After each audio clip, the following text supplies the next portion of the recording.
네, 반갑습니다. 논술 전문가 김법성입니다. 논술 천재 워크북 35강 비판의 기본 개념 설명 시작하도록 하겠습니다. 우리가 이제 설명까지는 대략 마무리했고요. 설명까지 문제를 어느 정도 풀 수 있으면 여러분들 논술은 어떤 기본적인 설명들을 어지간히 마무리했다라고 보시면 되겠습니다. 그러니까 뒤에 나오는 이후 문제들은 어떤 설명에서 조금 더 심화된 어떤 단계다라고 보시면 되고, 각각의 단계에서 대학이 요구하는 바만 정확히 숙지를 하면 돼요. 요약은 키워드를 딱 찾아서 예시문의 논리적 관계를 정확히 찾는 것, 그죠? 비교는 기준을 명확히 제시해서 가장 의미 있는 것을, 그죠? 이분법적으로나 범주적으로 분명하게 제시하는 것. 설명은 뭔가 설명되지 않은 숨겨진 것이 개념이거나 원인이거나 의미거나 요 세 가지 중에 하나라고 그러죠. 그걸 여러분들이 원고지에서 보여주는 작업들이 대학이 요구하는 것들이다 라고 볼 수 있겠습니다. 자, 그럼 비판은 뭔가, 비판에 대해서 좀 설명을 합시다. 자, 비판. 일단 설명하는 글은 기본적으로 설명 안 된 게 있다라고 했죠. 비판하세요는 뭔가 문제가 있으니까 비판하라는 겁니다. 자, 근데 학생들이 비판하는 문제가 나오면 가장 많이 저지르는 실수가 뭔가 문제점을 나열하려고 그래요. 문제점을 나열하려고 문제다. 그런 많은 문제점에도 불구하고 그 주장이 타당할 수도 있어요. 그러니까 환경을 보호하는 것이 환경을 보호했기 때문에 뭔가 발생하는 문제점도 있고 막 있는데 그럼에도 불구하고 환경을 보호할 수도 있잖아요. 그러니까 이제 문제점들을 나열하려고 하지 마세요. 알겠죠? 그리고 논술에서 내는 문제가 딱 무조건 하나만 답인 경우는 없습니다. 예를 들어서 효율성과 형평성 중에 네가 뭔가 하나의 입장에서 비판해보라. 아니, 세상에 효율성과 형평성이 있으면 그 두 개 중에서 하나만 올바른 경우가 있나요? 없어요. 그러니까 이건 논리적인 어떤 싸움, 논리적 관계를 파악을 해서 거기에 빈틈을 발견할 수 있느냐 없느냐를 대학이 보고 싶은 거지, 그냥 비난하는 글을 보고 싶은 건 아닙니다. 자, 그러면 비판한다라고 하는 건 도대체 뭐냐?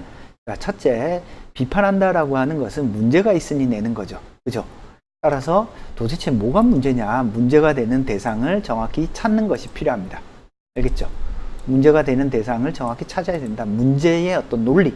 그래서 뭐가 문제를 정확히 자각을 해야 되고요. 그 다음에 내가 비판해야 될 대상의 논리를 찾아야 됩니다. 자, 논수쌤이 잘생겼잖아. 그럼 비판을 한다면, 야, 잘생긴 건 뭐가 잘생겼어? 못생겼지. 그렇게 글을 써야 되는 것이 아니라, 논수쌤이 잘생겼다고?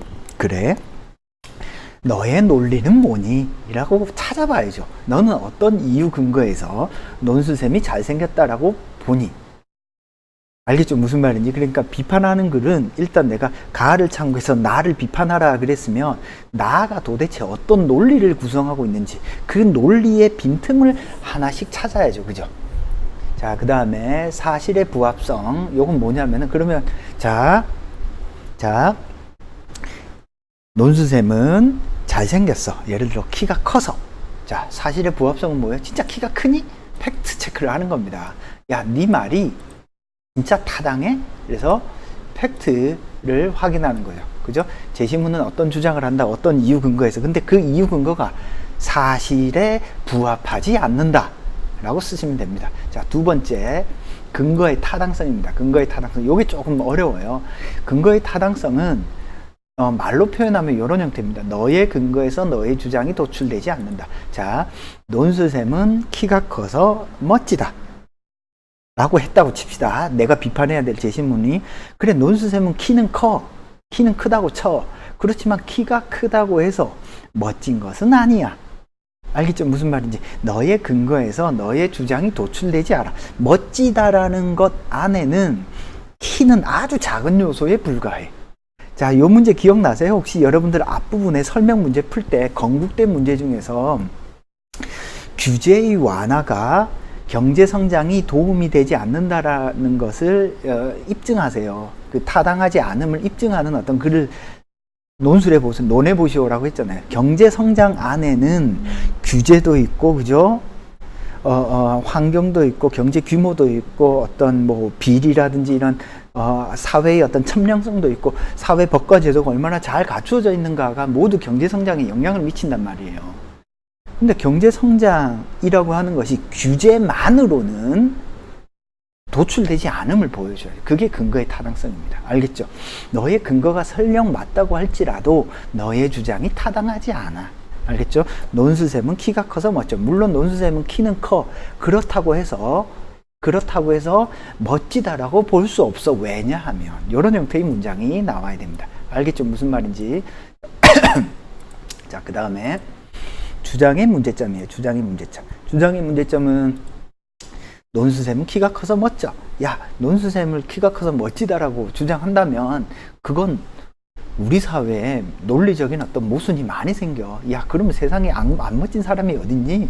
논술샘 정도 키가 커서 멋지다면.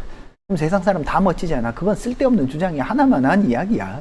알겠죠? 주장의 문제점은 그러한 주장을 하게 되면 우리 사회에, 우리 국가에, 인류 전체에 뭔가 문제가 생긴다. 그래서 이렇게 생각하시면 됩니다. 사실의 부합성과 근거의 타당성은 첫 번째, 두 번째는 이거는 논리적 비판입니다. 논리적 비판, 즉 글이 가지고 있는 논리적 문제점을 지적하는 거예요. 알겠죠? 무슨 말인지. 자, 주장의 문제점 있잖아요. 주장의 문제점. 주장의 문제점은 이 다섯 번째는 무엇에 대한 비판이다? 주장의 문제점은 어떤 합리적 비판이다 라고 보시면 돼요. 자, 앞에서 우리 설명한 것 중에 자, 이유나 근거를 설명한다, 개념을 설명한다, 뭐예요? 논리적 설명입니다. 그죠? 의미를 설명한다, 뭐죠? 합리적 설명이에요. 그죠? 다른 말로 하면 합리적 비판은 야, 너처럼 주장하는 게 우리 사회에 아무 의미 없어. 의미 없거든? 알겠죠? 무슨 말인지? 자, 그래서 학생들이 제일 못하는 부분이 뭐냐? 일단 학생들이 제일 못하는 건 뭐냐면 내가 비판해야 될 대상의 논리를 정확히 안 찾고 자꾸 글을 써요. 이게 뭔가 문제가 많은데 문제가 많다고 나열하는데 급급해가지고 그 사람이, 그 주장을 하는 사람이 어떤 논리를 쓰고 있는지를 찾지 않고 글을 쓰는 겁니다. 그러다 보니까 어떤 글이 돼요? 평범한 글이 됩니다. 비난하고 나열하는 글이 되는 거죠. 알겠죠? 자, 그래서 비판하는 글의 어떤 논리 구조를 한번 찾아봅시다. 그래서 가를 비판하시오입니다. 가를 비판하시오. 가를 비판하시오. 이런 형태의 문제가 나오면 가의 논리 구조를 이렇게 찾아보는 거야. 그러면 나는 가가 이 대상을 바라보는, 야, 가는 A라는 기준에서 바라보는데 왜 A를 기준에서 바라봐? 예를 들어 이런 겁니다. 논술샘은 멋지다. 멋지다. 키가 커서. 비판해라. 야, 논술샘인데 왜 논술샘을 키를 기준으로 바라봐? 논술 실력을 기준으로 바라봐야지. 이 대상을 바라보는 기준 자체가 넌 틀려 먹었어. 알겠죠? 논술샘은 키가 커서 멋지다. 야, 키가 커서 멋지다고? 물론 키는 크지. 근데 멋지지는 않아. 알겠죠? 그래서 비판한다라고 했을 때 일단 비판 대상의 논리, 가의 논리를 찾고 난 다음에 그 논리 중에서 어떤 곳에서 어떤 화살표와 화살표 사이 간극에서 문제점이 있는지를 누가 찾아내요? 내가 찾아내는 게 비판의 어떤 기본 구조다라고 볼 수 있습니다. 그래서 여러분들이 말로 정리하면 일단 비판을 한다라고 하는 것은 1. 비판 대상의 논리를 정확히 찾고 2. 사실에 부합하는지를 따져서, 그죠? 근거의 타당성을 검토하고 주장의 문제점을 찾으시면 됩니다. 자, 제가 이런 말을 수업 시간에 혹은 뭐 강의를 찍으면서 자주 하는 이유가 뭐냐면 이런 말들을 여러분들이 원고지에 써보세요. 가는 이러이러한 논리에서 이러이러한 주장을 한다. 그런데 이것은 사실에 부합하지 않는다. 그렇지만 이것은 근거가 타당하지 않다. 이러한 주장은 문제가 많다. 첫째, 둘째, 셋째. 알겠죠? 이런 말을 쓴 이유가 이런 말을 외우라는 소리가 아니라 아, 이런 식으로 비판하면 크게 무리가 없겠구나라고 여러분 머릿속에 넣어두라는 뜻입니다. 자, 그 다음에 자, 요거는 뭐 다른 건데요. 뭐 앞에 그림을 조금 더 다른 구조로 한 겁니다. 자, 비판은 크게, 그래서 앞에서 이야기한 것처럼 논리적 비판이 있고요. 그죠? 합리적 비판이 있습니다. 그죠? 그래서 어떤 논리, 무엇에 대해서 어떤 판단을 내린다. 무엇에 대해서 어떤 판단을 내린다. 어떤 판단을 내린다라고 할 때, 그죠? 어떤 대상에 대해서, 어떤 문제상에 대해서 어떤 판단을 내려. 어떤 이유 근거에서. 그죠? 이유 근거에서. 자, 이유 근거를 물고 늘어지면 논리적 사고예요. 알겠죠? 그것이 사실에 일치하는지 근거가 타당한지를 따지면 논리적 사고고, 이 전체 이러이러한 주장을 할 때 우리 사회에서 1. 사회적 차원에서 뭔가 검토를 해. 2. 어떤 보편적 차원에서 검토를 해. 그러면 사회적 차원에서 비판, 보편적 차원에서의 어떤 비판이 되는 겁니다. 자, 첫째, 어떻게 하라고요? 비판 대상의 논리를 정확히 좀 찾으시고, 즉 내가 비판해야 될 대상, 즉 가를 참고해서, 자, 여기 한번 써볼게요. 가를 참고해서 나를 비판하시오 라는 문제가 나오면 일단 나는 뭐부터 해야 된다? 나가 도대체 어떤 논리를 쓰는지를 찾아야 돼. 그죠? 그럼 가를 참고하라. 그럼 가가 나를 비판하는 데 있어서 이 역할이, 가에는 어떤 나를 비판하는 데 있어서 사실이 들어있는지, 아니면 나의 근거에서, 나가 말하는 어떤 이유 근거에서 나의 주장이 도출되는 게 아니라 가의 근거에서 오히려 나의 주장이 도출돼. 그런 점에서 가를 참고하면 나는 문제가 있어. 자, 나처럼 주장하면 문제가 많이 생겨. 특히 가를 참고했을 때 이러이러한 문제가 생겨. 알겠죠? 그래서 가의 역할이 주로 어디에 들어가 있다? 요 세 가지 중에 하나입니다. 2, 3, 4. 알겠죠? 무슨 말인지. 이 2, 3, 4 세 가지 중에 하나입니다.